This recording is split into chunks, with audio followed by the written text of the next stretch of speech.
Okay, primarily we've been focusing on loading logs, sawmilling, and not too much on the shop. And we do have a woodworking shop here, but first we're just going to start out here and show you some lumber storage.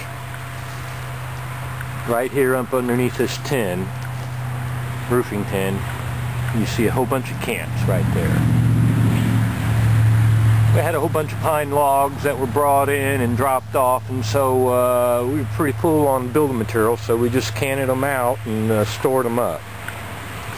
Okay, and then just the other day we picked up these monsters. There's big logs. So we picked them up. They're waiting to go to the mill. I may slab a few of them for mantles or what have you right here on this. Of course, there's a trailer with the crane.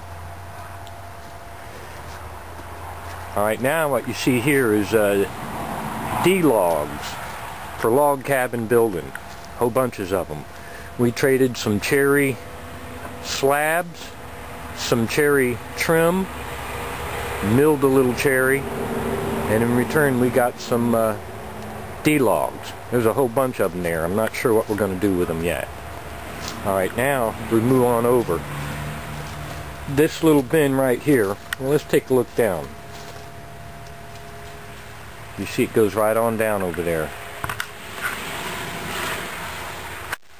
Alright, this is our building material storage. This bin here is a 12-foot section, generally for 1x material, but somebody was doing privacy fence, and so all of that got bought, and it was 12-foot 1x material, random widths, and they used it for privacy fencing. Right there you see just a couple of slabs in there. Cherry slabs, big cherry cant.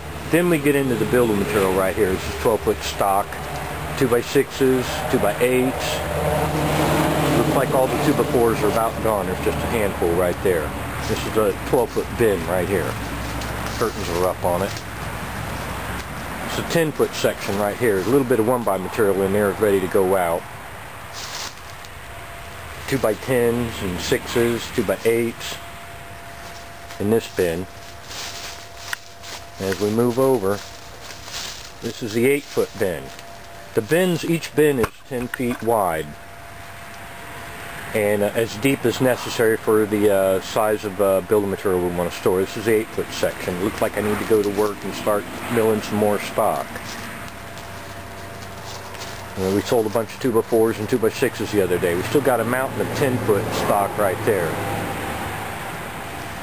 Alright, on this end bin right here is where the 8-foot 1x stock goes, right here.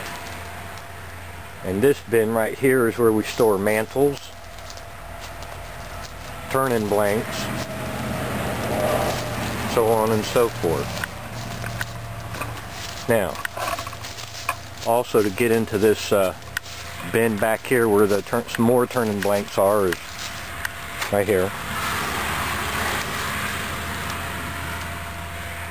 Sycamore, cherry back in there, blocks, blanks, what have you for turning. So we're going to meander on over to the shop. Be there in just a second.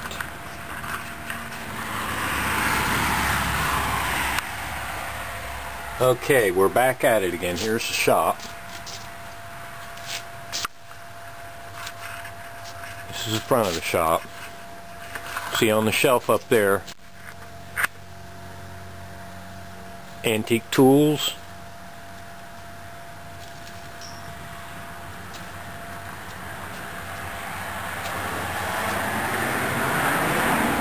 all those antique tools are in my office, my tiny little office.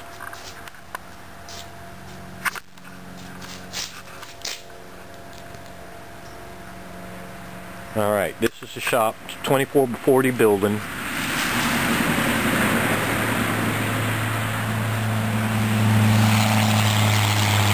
Does good, right out here on a major highway.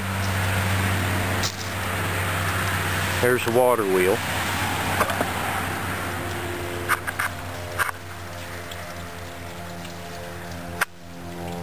Runs all the time. Just powered by a little fountain pump.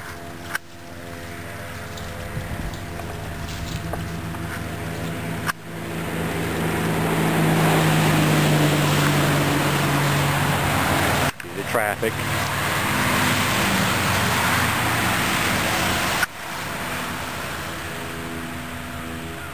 The entrance. And that's trailer with a bunch of pecan on it. It's almost ready to go into the shop for sale. There's the lumber shed again, under the trees. Alright, let's go in the shop.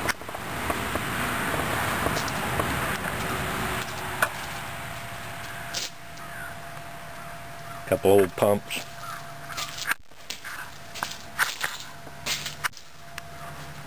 There's some lumber. Soft maple, magnolia, turning blocks, southern cherry down here,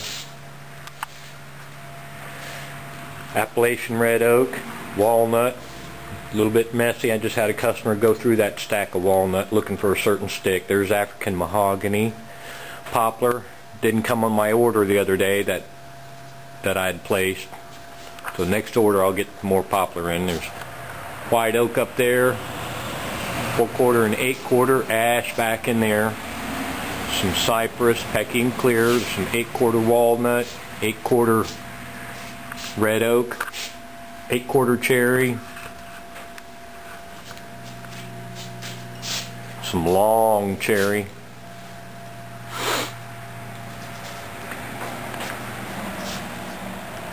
There's the thickness planer, 20-inch planer. Back there in the corner is the Grizzly molding machine. That's an early model molding machine. It's a real good one. I run about 3 or 4 cutters in there at the same time and just move my stock over for whatever I need to deal with and produce. A couple of racks hanging right there, some cut-offs, drop, whatever you want to call it. Have hobbyists come in and looking for certain little pieces. It's in disarray. This is a drum sander machine, dual drum sander. It's pulled out because I've got to sand some doors. There you go. The rear drum is wrapped with 180 grit and the front drum is wrapped with 120. So it sands on sands twice on one single pass.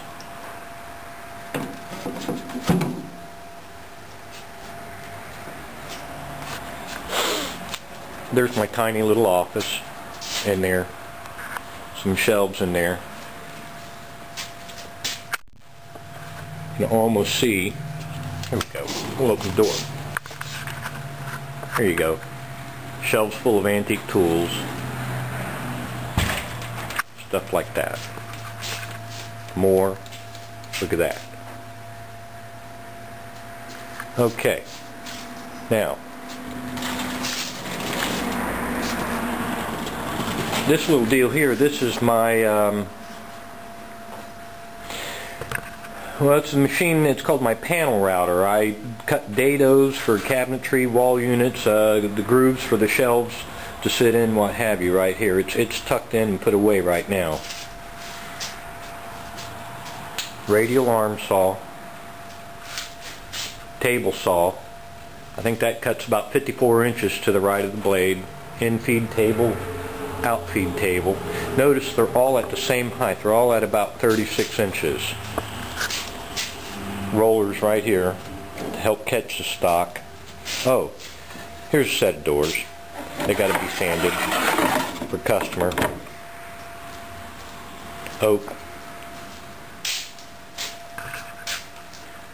And that is a router table. Got a 3-horse plunge under there. Battery tools. Notice the radial arm saw. Only one slot in the table there. It never gets moved from 90 degrees. This is the end feed table where I put my sheet goods. And the center of this drops away if I need to walk through pushing a large sheet of plywood for whatever cut. Alright. Toolbox back there. Plywood rack in the back. You see some stuff there. Scraps of plywood up there. It was 38 degrees here this morning, so you see we got the cast iron going. Routers back here. Bits, each one of them's got their own bit. It's rare that I have to change them, but every now and then I have to change a bit. Clamps, pipe clamps, F-clamps, vertical edge sander. Right there you can see the shaper. Got a power feed on it. Here's an 8-inch joiner. 20-inch bandsaw, of course. More wood up in here, some long stock, some genuine mahogany. And over there we've got some southern cedar, Tennessee cedar. Back in there some hickory, some hard maple, 4/4 and 8/4, a pinch of basswood right there, 8/4 basswood. And this is a customer's wall unit. They want me to cut it down and modify it for their big screen TV. Now, this right here. See if we can do this. Sorry about all the movement there. Alright, this is the assembly table where the wall units are built. Most all the production's done right here. Well, you say it's low. Well, why is it so low? Because when I build a wall unit that is 24 inches deep or 16 inches deep, I don't want it over my head when it's laying out here on the bench. So the face framing, the glue work, everything is done right here. So benches, if it was 36 inches high, I couldn't do anything with it. With this, I can also get up on this bench and stand on here. Just with one step, I can get right up there. And if I'm working down low, sit on a stool or what have you, anything like that for the bench. Now, let's see. This is a sign, goes to a horse farm somewhere, and this is Southern Cherry. It's got to be run through the sanding machine, and then I got to clear coat it, and then I got to mount this. This is a metal frame sign cut out on some sort of CNC machine or plasma cutter with a computer. So that said, and it's just glued up, no biscuits, but it goes. The joints all go together willingly. Nothing is forced together. If it don't go together and there's a little gap, then we'll take it apart. We don't take it apart, but then we rejoin it again and get it. Here's the cutoff of it. Made up of 1, 2, 3, 4, 5. See if we can break it on the glue joint. Nope. There's glue joint. Try it again. It broke across the joint. As you can see, it took a lot of meat with it. So a good glue joint going to be glue will be stronger than the wood, as you can see right here.